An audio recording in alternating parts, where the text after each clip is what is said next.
Hi ನಮಸ್ತೆ friends and welcome back to my channel. ಹೇಗಿದ್ದೀರಾ ಎಲ್ಲರೂ?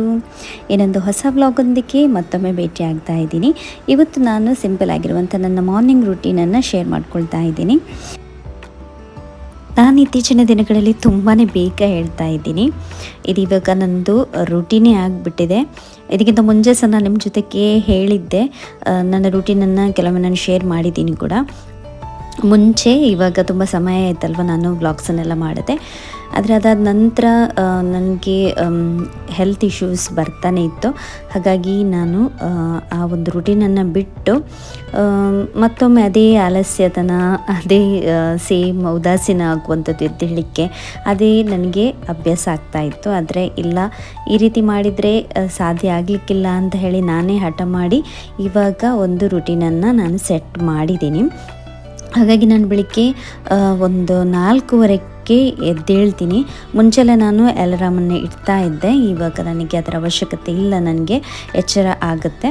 ಅದ ನಂತರ ನಾನು ಒಂದು ರೌಂಡ್ ವಾಕ್ ಮಾಡ್ತೀನಿ ಹೊರಗಡೆ. ಜಸ್ಟ್ ಸಿಂಪಲ್ ಇದೆ ಅಂತ ಹೇಳಿದರೆ ಆ ಒಂದು ಸಮಯದಲ್ಲಿ ಒಂದು ತಂಪಾಗಿರುವಂಥ ಗಾಳಿ ಬೀಸ್ತಾ ಇರುತ್ತೆ ಹೊರಗಡೆ. ಎಲ್ಲ ಕಡೆ ಮೌನವಾಗಿರುವಂಥ ವಾತಾವರಣ. ತುಂಬ ಅಂಥೇಳಿದರೆ ಈ ಕೀಟಗಳ ಶಬ್ದ ಆಗಿರ್ಬೋದು, ಏನೋ ಒಂಥರ ತುಂಬ ಮನಸ್ಸನ್ನೇ ಒಂದು ತಂಪಾಗಿರಿಸುವಂಥ ಒಂದು ವಾತಾವರಣ ಇರುತ್ತೆ. ಹಾಗಾಗಿ ನಾನು ಸ್ವಲ್ಪ ಹೊತ್ತು ಅಂಗಳದಲ್ಲಿ ಆಚೆ ಈಚೆ ಹೋಗ್ತೀನಿ. ಅದಾದ ನಂತರ ನಾನು ನಮ್ಮ ಆಲ್ಟರಿಗೆ ಹೂವನ್ನು ಇಡ್ತೀನಿ. ಸ್ವಲ್ಪ ಹೊತ್ತು ನಾನು ಪ್ರೇಯರನ್ನು ಮಾಡ್ತೀನಿ. ಅದಾದ ನಂತರ ನಾನು ಇತ್ತೀಚೆಗೆ ಸ್ಟಾರ್ಟ್ ಮಾಡಿದ್ದೀನಿ. ನಾನು ಒಂದೊಂದೇ ನನ್ನ ಒಂದು ಲೈಫ್ ಸ್ಟೈಲಲ್ಲಿ, ರೂಟೀನಲ್ಲಿ ಪಾಸಿಟಿವಿಟಿಯನ್ನು ಇನ್ಕ್ಲೂಡ್ ಮಾಡುವಂಥ ಪ್ರಯತ್ನವನ್ನು ಮಾಡ್ತಾಯಿದ್ದೀನಿ. ಯಾವುದೆಲ್ಲ ನನ್ನ ಒಂದು ಟಾಸ್ಕನ್ನು ಕಂಪ್ಲೀಟ್ ಮಾಡಲಿಕ್ಕಿದೆ, ನನಗೆ ಯಾವುದೆಲ್ಲ ಗೋಲ್ಸನ್ನು ಅಚೀವ್ ಮಾಡಲಿಕ್ಕಿದೆ ಎಲ್ಲವನ್ನು ನಾನು ಈ ಒಂದು ಬುಕ್ಕಲ್ಲಿ ಬರೀತೀನಿ. ಇದು ನಾನು ಆನ್ಲೈನಲ್ಲಿ ಇನ್ಸ್ಟಾಗ್ರಾಮ್ ಒಂದು ಪೇಜ್ ಇದೆ, ಸೊ ಅದರಲ್ಲಿ ನಾನು ಪರ್ಚೇಸ್ ಮಾಡಿರುವಂಥ ಒಂದು ಜರ್ನಲ್ ಬುಕ್. ತುಂಬ ಚೆನ್ನಾಗಿದೆ. ಇದರಲ್ಲಿ ನಮ್ಮ ಪ್ರತಿಯೊಂದು ನಮ್ಮ ಮೂಡ್ ಚೇಂಜಸ್ ಆಗಿರ್ಬೋದು, ಹಾಗೆಯೇ ನಾವು ನಮ್ಮ ಆಲೋಚನೆಗಳಾಗಿರ್ಬೋದು, ಪ್ರತಿಯೊಂದು ನಾವು ಇದರಲ್ಲಿ ಬರೆದುಕೊಂಡ್ರೆ ನಿಜವಾಗ್ಲೂ ಏನೋ ಒಂಥರ ನಾವು ನಮ್ಮನ್ನೇ ನಾವು ಯಾವ ರೀತಿ ಅನಲೈಸ್ ಮಾಡ್ತೀವಿ ನೋಡಿ, ಅದು ನಮಗೆ ಎಂಡ್ ಆಫ್ ದ ಡೇ ಗೊತ್ತಾಗುತ್ತೆ. ಬೆಳಿಗ್ಗೆ ನಾವು ಯಾವ ರೀತಿ ಸ್ಟಾರ್ಟ್ ಮಾಡಿದ್ವಿ, ಹಾಗೆಯೇ ಮಲಗುವ ಮುಂಚೆ ಕೂಡ ನಮಗೆ ಈ ಬುಕ್ಕಲ್ಲಿಯೇ ಇರುತ್ತೆ ನಮ್ಮ ಒಂದು ದಿನ ಯಾವ ರೀತಿ ಹೋಗಿತ್ತು, ಯಾವ ರೀತಿ ನಮ್ಮ ದಿನಚರಿ ಇತ್ತು. ಹಾಗಾಗಿ ಇದನ್ನು ನಾನು ಪ್ರಾಕ್ಟೀಸ್ ಮಾಡ್ತಾ ಇದ್ದೀನಿ.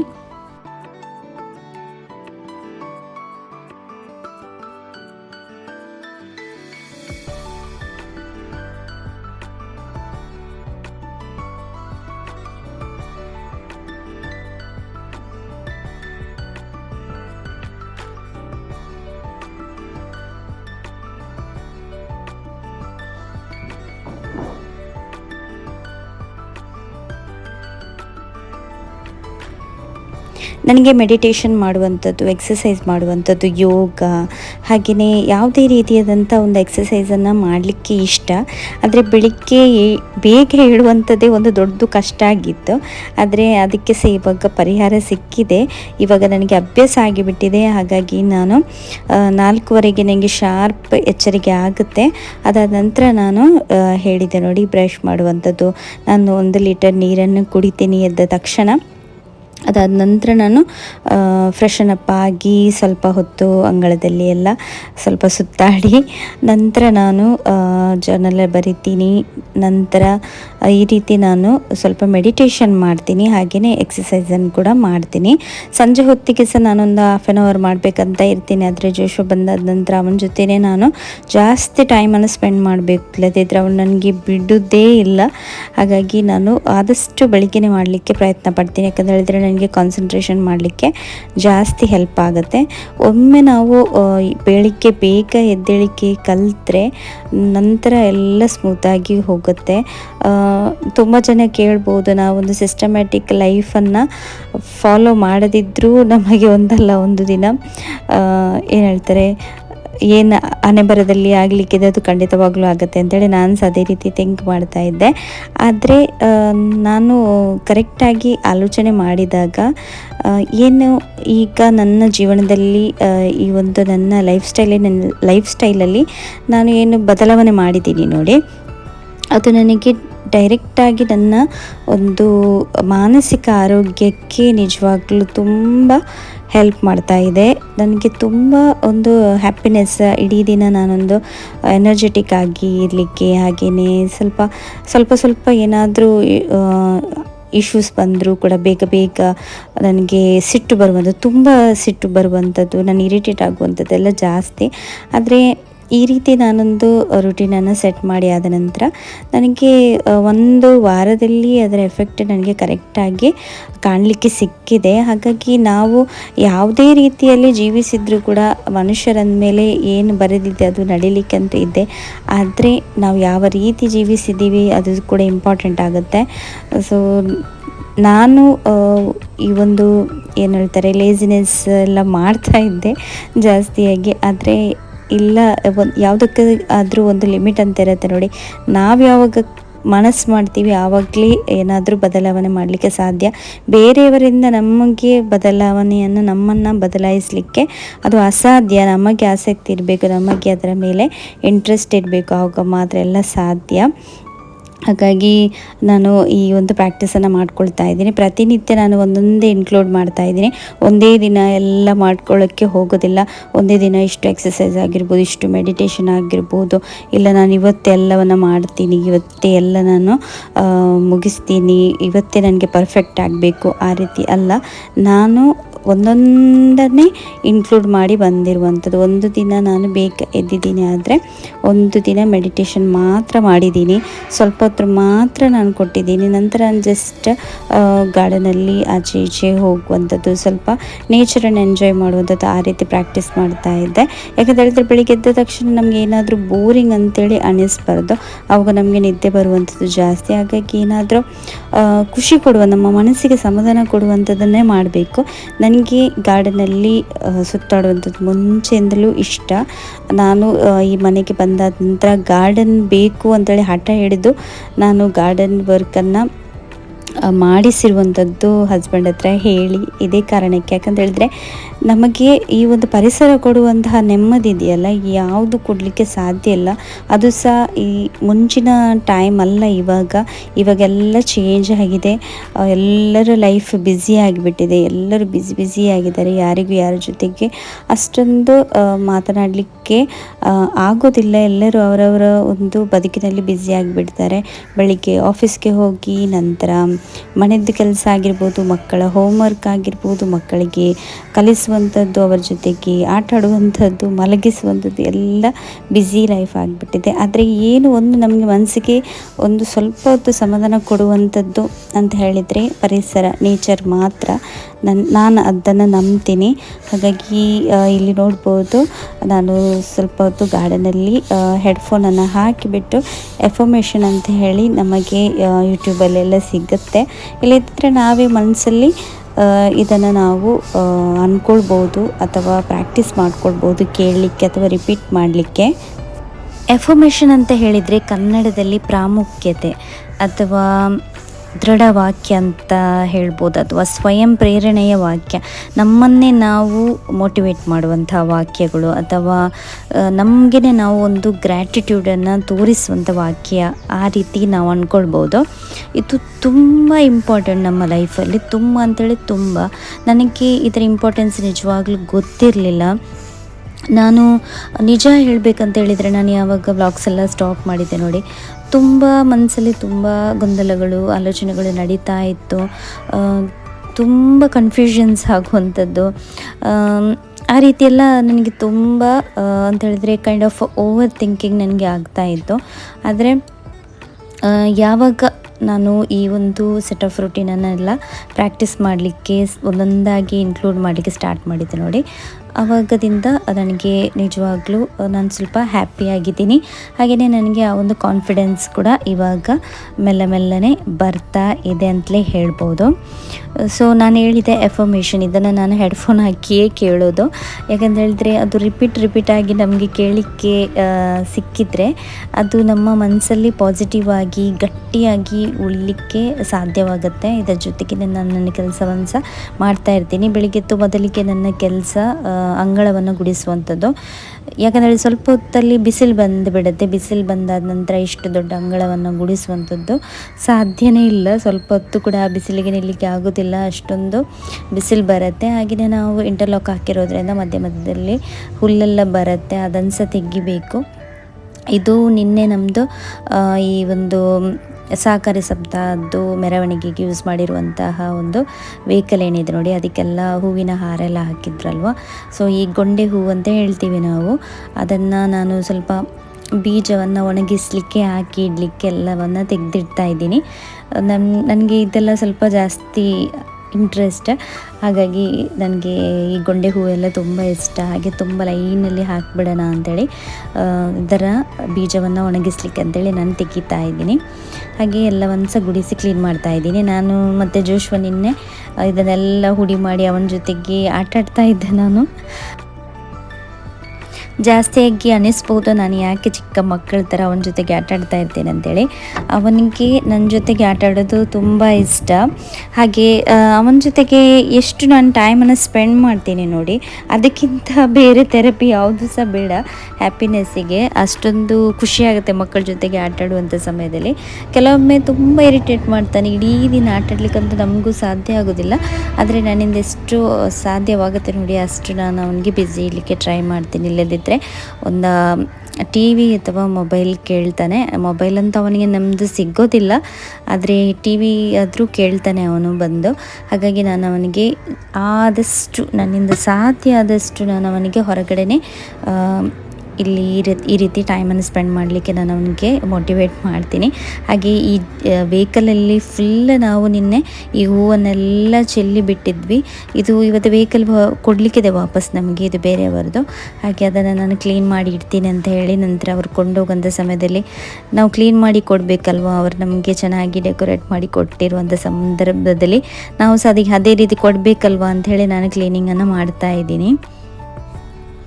ನಾನು ಎಫರ್ಮೇಷನ್ ಅಂತ ಹೇಳಿದೆ, ಪ್ರಾಮುಖ್ಯತೆ, ಒಂದು ಗ್ರ್ಯಾಟಿಟ್ಯೂಡ್ ಯಾಕೆ ನಾವು ತೋರಿಸಬೇಕು ಅಥವಾ ಯಾಕೆ ನಮ್ಮಲ್ಲಿ ಆ ಒಂದು ಸ್ವಯಂ ಪ್ರೇರಣೆಯ ವಾಕ್ಯಗಳು ನಾವು ಕೇಳ್ತಾ ಇರಬೇಕು ಅಂತ ಹೇಳಿದರೆ, ಇದು ನಮ್ಮ ಮನಸ್ಸನ್ನು ಒಂದು ಏನು ಹೇಳ್ತಾರೆ ಧನಾತ್ಮಕವಾಗಿ ಮಾಡುತ್ತೆ ಅಂತ ಹೇಳಿದರೆ, ಯಾವಾಗಲೂ ನಾವೊಂದು ಪ್ರತಿಯೊಂದು ದೇವರು ನಮಗೇನು ಕೊಟ್ಟಿದ್ದಾರೆ ನೋಡಿ, ಸಣ್ಣ ಸಣ್ಣ ವಿಚಾರಗಳಿಗೂ ನಾವೊಂದು ಗ್ರ್ಯಾಟಿಟ್ಯೂಡ್ ತೋರಿಸುವಂತಹ ಒಂದು ಕೆಲಸವನ್ನು ಇದು ಮಾಡುತ್ತೆ. ಜಾಸ್ತಿಯಾಗಿ ನೆಗೆಟಿವ್ ಆಲೋಚನೆಗಳು ಬರ್ತಾ ಇರುತ್ತೆ ನೋಡಿ, ಅದನ್ನು ತುಂಬ ಕಡಿಮೆ ಮಾಡುತ್ತೆ. ಹಾಗೆ ಕಾನ್ಫಿಡೆನ್ಸ್ ಕೂಡ ನಮ್ಮಲ್ಲಿ ಬಿಲ್ಡ್ ಮಾಡಲಿಕ್ಕೆ ಹೆಲ್ಪ್ ಆಗುತ್ತೆ ಆಯಿತಾ. ಅದಕ್ಕೋಸ್ಕರ ಇದನ್ನು ನಾವು ಪ್ರತಿನಿತ್ಯ ಕೇಳ್ತಾ ಇರಬೇಕು. ಒಂದು ವೇಳೆ ನಮಗೇ ನಮ್ಮಷ್ಟಕ್ಕೆ ಹೇಳಲಿಕ್ಕೆ ಬರದಿದ್ದರೂ ಕೂಡ ಯೂಟ್ಯೂಬಲ್ಲಿ ತುಂಬ ಇದೆ, ಮಕ್ಕಳಿಗೂ ಇದೆ. ನಾನು ಜೋಶ್ವನಿಗೆ ಸಹ ಕೊಡ್ತಾ ಇರ್ತೀನಿ ಕೇಳಲಿಕ್ಕೆ.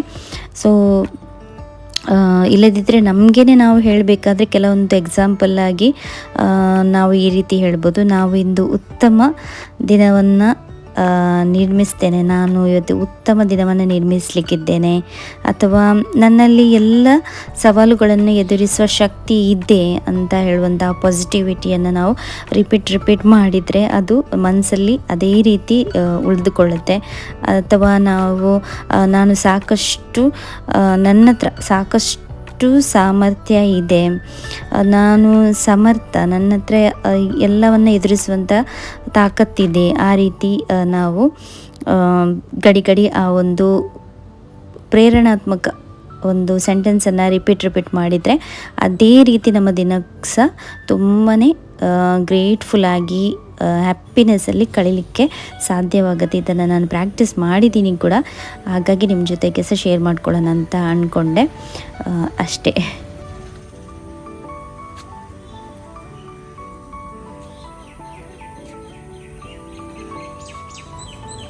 ನಾನು ಬೆಳಿಗ್ಗೆ ಏನಾದರೂ ಒಂದೊಂದು ಡ್ರಿಂಕನ್ನು ಮಾಡ್ತೀನಿ. ಡಿಟಾಕ್ಸ್ ಡ್ರಿಂಕ್ ಥರ ಅಂತ ಹೇಳ್ಬೋದು, ಅಥವಾ ಆರೋಗ್ಯಕರ ಡ್ರಿಂಕ್ಸ್ ಅಂತ ಹೇಳ್ಬೋದು. ನಾನು ಜಾಸ್ತಿಯಾಗಿ ಇತ್ತೀಚಿನ ದಿನಗಳಲ್ಲಿ ನೆಲನೆಲ್ಲಿಯ ಈ ಒಂದು ಕಷಾಯವನ್ನು ಮಾಡ್ತೀನಿ ಜೀರಿಗೆ ಹಾಕಿ. ಇದು ಎನಿ ಟೈಮ್ ನಾವು ಕುಡಿಬೋದು. ಹಾಗೆಯೇ ತುಂಬ ಆರೋಗ್ಯಕರ ಗುಣ ಇದೆ ಇದರಲ್ಲಿ. ತುಂಬ ಮಂದಿಗೆ ಗೊತ್ತಿರ್ಬೋದು ಕೂಡ, ನಾವೊಂದು ವಿಡಿಯೋದಲ್ಲಿ ಸಹ ನಾವು ರೀಲಲ್ಲಿ ಹೇಳಿದ್ವಿ. ತುಂಬ ಚೆನ್ನಾಗಿ ಆಗುತ್ತೆ ಅಂತೇಳಿ ಹೇಳೋದಿಲ್ಲ, ಆದರೆ ಅದಕ್ಕೆ ಅಷ್ಟೊಂದು ಟೇಸ್ಟೆಲ್ಲ ಇರೋದಿಲ್ಲ, ಕಹಿ ಸಹ ಇರೋದಿಲ್ಲ.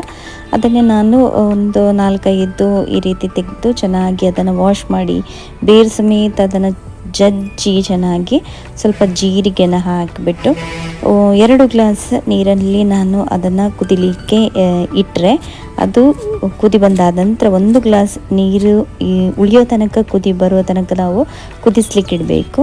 ನಂತರ ಅದನ್ನು ನಾವು ಕುಡಿಯುವಂಥದ್ದು. ತುಂಬ ಹೆಲ್ತ್ ಬೆನಿಫಿಟ್ಸ್ ಇದೆ. ಡೈಜೆಷನ್ ಪ್ರಾಬ್ಲಮ್ ಎಲ್ಲ ಇದ್ದವರಿಗೆ, ಹಸಿವೆಲ್ಲ ಆಗದವರಿಗೆ, ಹಾಗೆ ತುಂಬ ಅಂದರೆ ತುಂಬ ಬೆನಿಫಿಟ್ಸ್ ಇದೆ ಇದರಲ್ಲಿ. ನಮಗೆ ಜಾಸ್ತಿಯಾಗಿ ಪಿತ್ತ ಎಲ್ಲ ಆಗುತ್ತೆ ನೋಡಿ, ನಿದ್ದೆ ಎಲ್ಲ ಇರದೆ, ಆ ಸಮಯದಲ್ಲಿ ಇದನ್ನು ಕುಡಿಬಹುದು. ತುಂಬಾ ಚೆನ್ನಾಗಿ ಇರುತ್ತೆ. ಅದನ್ನು ನಾನು ಫಸ್ಟಿಗೆ ಹಸ್ಬೆಂಡ್ಗೆ ಕೊಡ್ತೀನಿ, ನಂತರ ಜೋಶ್ವನಿಗೆ ಸ್ವಲ್ಪ. ಏನು ಡ್ರಿಂಕ್ ಮಾಡಿದರೂ ಕೂಡ ನಾನು ಜೋಶ್ವನಿಗೆ ನಾವು ಕುಡಿಯುವಂಥದ್ರಲ್ಲಿ ಒಂದು 1/4 ಗ್ಲಾಸಷ್ಟು ಕುಡಿಲಿಕ್ಕೆ ಕೊಡ್ತೀನಿ.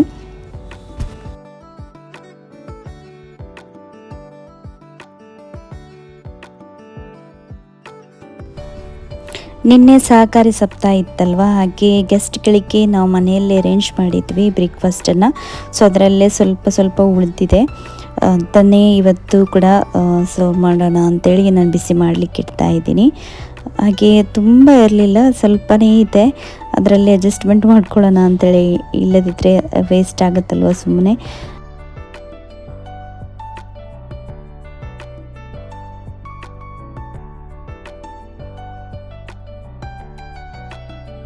ಇವತ್ತು ನಮಗೆ ಅರ್ಜೆಂಟಾಗಿ ಮಂಗಳೂರಲ್ಲಿ ಕೆಲಸ ಇದೆ, ಹಾಗಾಗಿ ನಾನು ಮತ್ತು ಹಸ್ಬೆಂಡ್ ಮಂಗಳೂರಿಗೆ ಹೋಗ್ತಾ ಇದ್ದೀವಿ. ಹಾಗೆ ಜೋಶ್ವನನ್ನು ಸಹ ಕರ್ಕೊಂಡು ಹೋಗ್ತೀವಿ ಅಂತ ಹೇಳಿ ಇವತ್ತು ಸ್ಕೂಲಿಗೆ ರಜಾ ಹಾಕಿಸಿದ್ವಿ.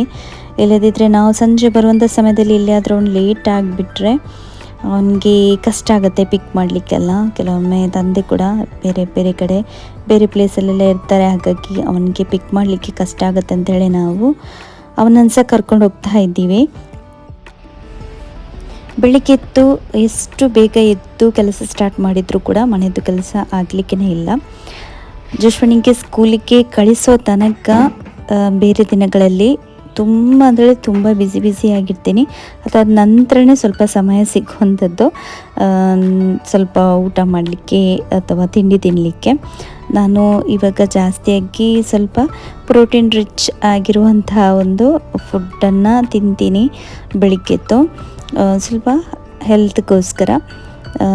ನಂತರ ಸ್ವಲ್ಪ ಮೊಳಕೆ ಕಾಳುಗಳಾಗಿರ್ಬೋದು, ಫ್ರೂಟ್ಸ್, ವೆಜಿಟೇಬಲ್ಸ್ ಇದೆಲ್ಲ ಜಾಸ್ತಿ ಇನ್ಕ್ಲೂಡ್ ಮಾಡ್ತಾ ಇದ್ದೀನಿ. ನಾವೊಂದು ಕರೆಕ್ಟಾಗಿ ರುಟೀನನ್ನು ಅಥವಾ ಒಂದು ನಮ್ಮ ಲೈಫ್ ಸ್ಟೈಲನ್ನು ಚೇಂಜ್ ಮಾಡಬೇಕಾದ್ರೆ ಎಲ್ಲವನ್ನು ಸಹ ನಾವು ಕರೆಕ್ಟಾಗಿ ಮಾಡಬೇಕಾಗತ್ತೆ. ಹಾಗಾಗಿ ಅಭ್ಯಾಸ ಇಲ್ಲ ನಮಗೆಲ್ಲ ಗಟ್ಟಿಯಾಗಿ ಊಟ ಮಾಡಿ, ಅಥವಾ ಏನು ಹೇಳ್ತಾರೆ, ಗಂಜಿ ಊಟ ಮಾಡಿ, ಬೇಕಾದರೆ ದಿನಕ್ಕೆ 3 ಸರ್ತಿ ಆದರೂ ನಾವು ಗಂಜಿ ಊಟ ಮಾಡ್ತೀವಿ. ಹಾಗೆ ಸ್ವಲ್ಪ ನಮಗೆ ಗಸಿ ಇರಬೇಕು, ಸ್ವಲ್ಪ ಖಾರ ಇರಬೇಕು, ಆವಾಗ ಮಾತ್ರ ನಮಗೆ ಸಹ ರುಚಿ ಸಿಕ್ಕುವಂಥದ್ದು. ನಾನು ಸಹ ಅದನ್ನೆಲ್ಲ ಇವಾಗ ತಿಂತೀನಿ. ಆದರೆ ಕ್ವಾಂಟಿಟಿ ಸ್ವಲ್ಪ ಕಡಿಮೆ ಮಾಡಿದ್ದೀನಿ. ಹಾಗೆ ಸ್ವಲ್ಪ ಫ್ರೂಟ್ಸ್ ಆ್ಯಂಡ್ ವೆಜಿಟೇಬಲ್ಸ್ ಸ್ವಲ್ಪ ಜಾಸ್ತಿ ಮಾಡಿದ್ದೀನಿ.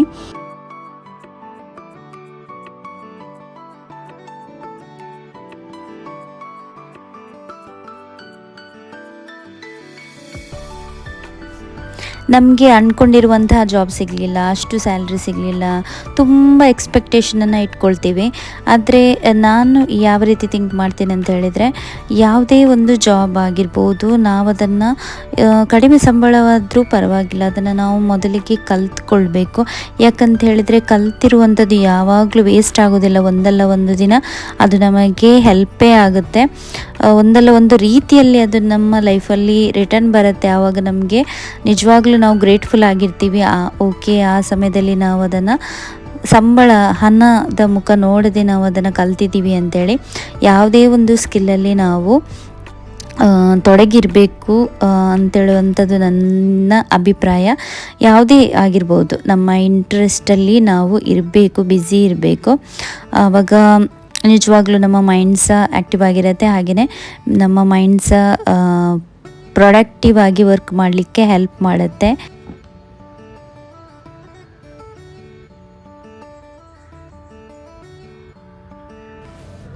ನಾವು ಯೂಟ್ಯೂಬಲ್ಲಿ ಏನಾದರೂ ಹೇಳಬೇಕಾದ್ರೂ ನನಗೆ ಪರ್ಟಿಕ್ಯುಲರ್ಲಿ ಸ್ವಲ್ಪ ಭಯನೇ ಆಗುವಂಥದ್ದು. ಯಾಕೆ ಗೊತ್ತಾ, ಇವಾಗ ನಾನು ಈ ರೀತಿ ಏನು ಡಯಟ್ ಮಾಡ್ತಾ ಇಲ್ಲ ನಾನು ಖಂಡಿತವಾಗ್ಲೂ. ನಾನು ಇವಾಗ ಊಟ ಎಲ್ಲ ಮಾಡ್ತಾಯಿದ್ದೀನಿ, ಅದರ ಜೊತೆಗೆ ಸ್ವಲ್ಪ ಫ್ರೂಟ್ಸ್ ಮತ್ತು ವೆಜಿಟೇಬಲ್ಸ್ ಸ್ವಲ್ಪ ಜಾಸ್ತಿ ಇನ್ಕ್ಲೂಡ್ ಮಾಡ್ತಾ ಇದ್ದೀನಿ.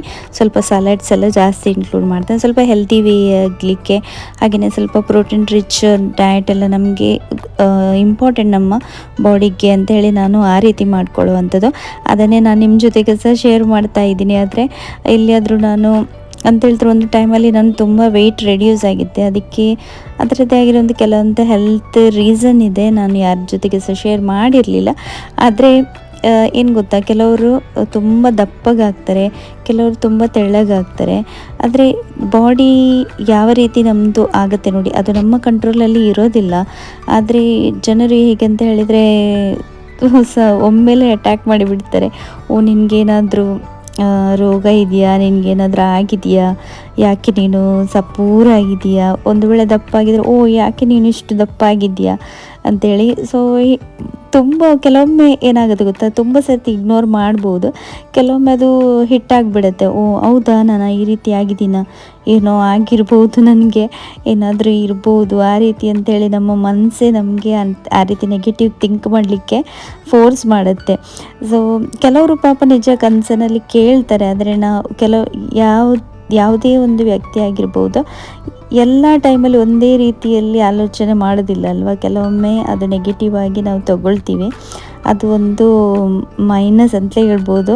ಹಾಗಾಗಿ ನನಗೆ ಇವಾಗ ಕೂಡ ನಾನು ಈ ರೀತಿ ನನ್ನ ಲೈಫ್ ಸ್ಟೈಲ್ ಇದೆ, ರೂಟೀನ್ ನಾನು ಚೇಂಜ್ ಮಾಡಿದ್ದೀನಿ ಅಂತೇಳಿ ಹೇಳಬೇಕಾದ್ರೂ ಕೂಡ ನೀನು ಡಯಟ್ ಕಾಣಬೇಕು, ಡಯಟ್ ಮಾಡಿ ಫಿಗರ್ ಮೇಂಟೈನ್ ಮಾಡುವಂಥದ್ದು, ಅದಕ್ಕೋಸ್ಕರನಾ ಅಂತೇಳಿ ಕೇಳಿದವರು ಕೂಡ ಇದ್ದಾರೆ. ಇದು ಕೂಡ ಸೇಮ್ ಡೇದ್ದು ವ್ಲಾಗನ್ನು ನಾನು ಇಲ್ಲೇ ಕಂಟಿನ್ಯೂ ಮಾಡ್ತಾ ಇದ್ದೀನಿ. ನಾವು ಮಧ್ಯಾಹ್ನ ನಂತರ ನಾವು ಊಟದ ಸಮಯದಲ್ಲೇ ಮಂಗಳೂರಿಗೆ ರೀಚ್ ಆಗಿದ್ವಿ. ಹಾಗಾಗಿ ಫಸ್ಟಿಗೆ ಅಪರೂಪಕ್ಕೆ ಬರೋದಲ್ವ ಅಂತ ಹೇಳಿ ಒಂದು ಚೆನ್ನಾಗಿ ಊಟ ಮಾಡೋಣ ಅಂಥೇಳಿ ನಾವು ಸಾಯಿ ಪ್ಯಾಲೇಸಿಗೆ ಬಂದಿದ್ವಿ. ಜೋಶ್ವನಿಗೆ ಅಂತೂ ತುಂಬ ಖುಷಿ, ಈ ರೀತಿ ಅಪರೂಪಕ್ಕೆ ಹೊರಗಡೆ ಬಂದರೆ ಏನಾದರೂ ಒಂದು ಒಳ್ಳೆ ಹೋಟೆಲಲ್ಲಿ ರೆಸ್ಟೋರೆಂಟಲ್ಲಿ ಊಟ ಮಾಡೋದು ಅವನಿಗಿಷ್ಟ. ಹಾಗೆ ಅವನಿಗೇನೆಲ್ಲ ಇಷ್ಟ ಇದೆ ನೋಡಿ ಅದನ್ನೆಲ್ಲ ತೆಗೆದು ಕೊಟ್ಟಿದ್ವಿ. ನಾವು ಜಾಸ್ತಿಯಾಗಿ ಮಂಗಳೂರಿಗೆ ಬರೋದಿಲ್ಲ, ನಾನೆಲ್ಲಾದರೂ ಜೋಶ್ವನಿಗೆ ರಜೆ ಸಿಕ್ಕಿದರೆ ನಾನು ಅವನಿಗೆ ಬಸ್ಸಲ್ಲಿ ಸೀದಾ ಕರ್ಕೊಂಡು ಬರ್ತೀನಿ. ನಾವು ಸ್ವಲ್ಪ ಮಾಲಲ್ಲೆಲ್ಲ ಟೈಮನ್ನು ಸ್ಪೆಂಡ್ ಮಾಡ್ತೀವಿ. ಇಲ್ಲದಿದ್ದರೆ ನಮ್ಮ ಆಚೆ ಎಲ್ಲ ಜಾಸ್ತಿ ಪ್ಲೇಸಸ್ ಇಲ್ಲ ಕರ್ಕೊಂಡು ಹೋಗಲಿಕ್ಕೆ. ಹಾಗಾಗಿ ಬಂದರೆ ಕೂಡ ಮಾಲಿಗೆ ಬಂದರೆ ಒಂದೇ ಕಡೆ ಎಲ್ಲನೂ ಸಿಗುತ್ತೆ, ಶಾಪಿಂಗ್ ಮಾಡ್ಬೋದು ಅಥವಾ ಮಕ್ಕಳಿಗೆ ಆಟ ಆಡಲಿಕ್ಕೆ ಪ್ರತಿಯೊಂದು ಕೂಡ ಒಂದೇ ಕಡೆ ಇರೋದ್ರಿಂದ ಸ್ವಲ್ಪ ಟೈಮ್ ಸ್ಪೆಂಡ್ ಆಗುತ್ತೆ.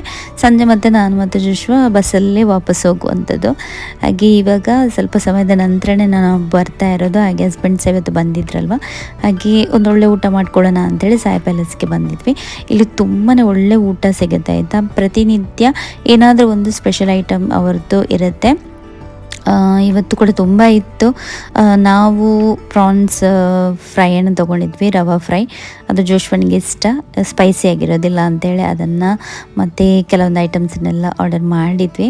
ತುಂಬಾ ಚೆನ್ನಾಗಿತ್ತು. ನಮಗೆ ಬೇಕಾಗಿರುವಂಥದ್ದೇ ಮೀಲ್, ಸ್ವಲ್ಪ ಬಾಯ್ಲ್ಡ್ ರೈಸ್ ಜೊತೆಗೆ ಸ್ವಲ್ಪ ಮೀನಿದ್ದು ಗ್ರೇವಿ ಅದೆಲ್ಲ ನಾವು ಬಿಡೋದಿಲ್ಲ ಅಲ್ವಾ. ಸೊ ಅದೆಲ್ಲ ನಮಗೆ ಬೇಕೇ ಬೇಕು, ಅಂಥದ್ದೇ ಮೀಲನ್ನು ನಾವು ಆರ್ಡರ್ ಮಾಡಿದ್ವಿ. ನಂತರ ನನಗೆ ಮತ್ತು ಹಸ್ಬೆಂಡ್ಗೆ ಸ್ವಲ್ಪ ಹೊರಗಡೆ ಕೆಲಸ ಇತ್ತು, ಅದನ್ನು ಮುಗಿಸ್ಬಿಟ್ಟು ನಾನು ಮತ್ತು ಜೋಶ್ವ ಮಾಲಿಗೆ ಹೋದ್ವಿ. ಹಸ್ಬೆಂಡ್ ಸ್ವಲ್ಪ ಕಾರಲ್ಲಿ ರೆಸ್ಟ್ ಮಾಡಲಿಕ್ಕೆ ಹೋದರು, ಇಲ್ಲದಿದ್ದರೆ ಅವರಿಗೆ ಡ್ರೈವಿಂಗ್ ಮಾಡಬೇಕಲ್ವ. ನಿನ್ನೆ ಸಹ ಅವ್ರು ಬ್ಯುಸಿ ಇದ್ದರು ಈ ಒಂದು ಸಹಕಾರಿದ ಪ್ರೋಗ್ರಾಮಲ್ಲಿ. ಹಾಗೆ ಅವರಿಗೆ ನಿದ್ದೆ ಸೇರಲಿಲ್ಲ. ಹಾಗೆ ಅವರು ಸ್ವಲ್ಪ ರೆಸ್ಟ್ ಮಾಡಿದರು. ನಾನು ಮತ್ತು ಜೋಶ್ವ ಹೋಗಿಬಿಟ್ಟು ಮಾಲಲ್ಲಿ ಸ್ವಲ್ಪ ಶಾಪಿಂಗ್ ಮಾಡಿದ್ವಿ. ಅವನ್ನೆಲ್ಲ ಪರ್ಚೇಸ್ ಮಾಡ್ತಾನೆ, ಅದಕ್ಕೋಸ್ಕರ ನಾನು ಅವನಿಗೆ ಟ್ರೋಲಿಯಲ್ಲೇ ಕೂತ್ಕೊಳಿಸುವಂಥದ್ದು. ಎದ್ದೇಳಿಕೆನೇ ಬಿಡೋದಿಲ್ಲ, ಏನಾದರೂ ಒಂದು ರೀಸನ್ ಕೊಟ್ಟು ಅವನಿಗೆ ಅದರಲ್ಲೇ ಕೂತ್ಕೊಳಿಸ್ತೀನಿ. ಯಾಕೆ ಗೊತ್ತಾ, ಅದರಿಂದ ಅವನು ಕೆಳಗೆ ಇಳಿದ ತಕ್ಷಣ ಎಲ್ಲ ಅವನಿಗೆ ಏನೆಲ್ಲ ಚಾಕ್ಲೇಟ್ಸ್ ಆಗಿರ್ಬೋದು, ಟಾಯ್ಸ್ ಆಗಿರ್ಬೋದು, ಏನೆಲ್ಲ ಬೇಕು ನೋಡಿ ಎಲ್ಲ ಅವನು ಟ್ರೋಲಿಯಲ್ಲಿ ಹಾಕಲಿಕ್ಕೆ ಸ್ಟಾರ್ಟ್ ಮಾಡ್ತಾನೆ. ಬಿಲ್ಲಿಂಗ್ ಟೈಮಲ್ಲಿ ನಾನು ಮೆಲ್ಲ ತೆಗಿಬೇಕಾಗತ್ತೆ. ಸೊ ಅದೊಂದು ದೊಡ್ಡ ಟಾಸ್ಕ್ ಆಗಿಬಿಡುತ್ತೆ ನನಗೆ. ಹಾಗೆಯೇ ಬಿಲ್ಲಿಂಗಿಗೆ ಕೂಡ ಲೇಟ್ ಆಗಿಬಿಡುತ್ತೆ ಅಂಥೇಳಿ ನಾನು ಅವನಿಗೆ ಟ್ರೋಲಿಯಲ್ಲಿ ಕೂತ್ಕೊಳಿಸಿ ಅವನನ್ನು ಕರ್ಕೊಂಡು ಹೋಗುವಂಥದ್ದು. ಈ ರೀತಿ ನಾವಿಬ್ಬರು ಕೂಡ ಟೈಮನ್ನು ಸ್ಪೆಂಡ್ ಮಾಡ್ತೀವಿ ಇಲ್ಲಿ ಬಂದರೆ. ಫನ್ ಆಗುತ್ತೆ ಮಾತ್ರ, ತುಂಬಾ ಖುಷಿಯಾಗುತ್ತೆ ಆಯಿತಾ ಮಾಲಲ್ಲಿ ಬಂದರೆ. ಯಾವಾಗಲೂ ಬಂದರೆ ಅದಕ್ಕೊಂದು ಅಷ್ಟೊಂದು ಅರ್ಥ ಇರೋದಿಲ್ಲ, ನಾವು ಅಪರೂಪಕ್ಕೆ ಬರ್ತೀವಲ್ವ ಆವಾಗ ತುಂಬ ಎಂಜಾಯ್ ಮಾಡ್ಬೋದು. ಸೊ ಇದೇ ಆಗಿತ್ತು ಫ್ರೆಂಡ್ಸ್ ಇವತ್ತಿನ ಈ ಒಂದು ಸಿಂಪಲ್ ಆಗಿರುವಂಥ ನನ್ನ ಲೈಫಿದ್ದು ರುಟೀನ್ ವ್ಲಾಗ್. ಕೆಲವೊಂದು ಚೇಂಜಸನ್ನು ಲೈಫಲ್ಲಿ ಮಾಡಿದ್ದೀನಿ, ಅದನ್ನೇ ನಾನು ನಿಮ್ಮ ಜೊತೆಗೂ ಕೂಡ ಶೇರ್ ಮಾಡಿದ್ದೀನಿ. ಸೊ ಎಲ್ಲರೂ ಪಾಸಿಟಿವ್ ಆಗಿ ಇರೋಣ, ಹಾಗೆಯೇ ಪಾಸಿಟಿವ್ ಆಗಿ ಥಿಂಕ್ ಮಾಡೋಣ. ಯಾಕಂತ ಹೇಳಿದರೆ ಅದೇ ಮೇಯ್ನಾಗಿ ನಮಗೆ ನಮ್ಮ ಜೀವನದಲ್ಲಿ ಬೇಕಾಗಿರುವಂಥದ್ದು, ನಮ್ಮ ಸಂತೋಷಕ್ಕೆ. ನನಗೆ ಫೈನಲಿ ಸಿಕ್ಕಿತ್ತು ಇಲ್ಲಿ ಮ್ಯಾಗ್ನಮ್ ಐಸ್ ಕ್ರೀಮ್, ತುಂಬ ಫೇವ್ರೇಟ್ ನಂದು. ಸೊ ನಾನು ಮತ್ತು ಜೋಶ್ವಾ ಅದನ್ನು ಎಂಜಾಯ್ ಮಾಡಿದ್ವಿ. ನಂತರ ಹಸ್ಬೆಂಡ್ ಸಹ ಬಂದಿದ್ದರು ಮತ್ತು ನಾವು ಮನೆಗೆ ಹೊರಟ್ವಿ ವಾಪಸ್. ಸೊ ಇದೇ ಆಗಿತ್ತು ಇವತ್ತಿನ ಈ ವ್ಲಾಗ್. ಇನ್ನು ಸಿಗ್ತೀನಿ ನಾನು ನಿಮಗೆ ನನ್ನ ಬರುವಂಥ ನೆಕ್ಸ್ಟ್ ವ್ಲಾಗಲ್ಲಿ. ಅಲ್ಲಿ ತನಕ take care, bye bye and thank you so much for watching.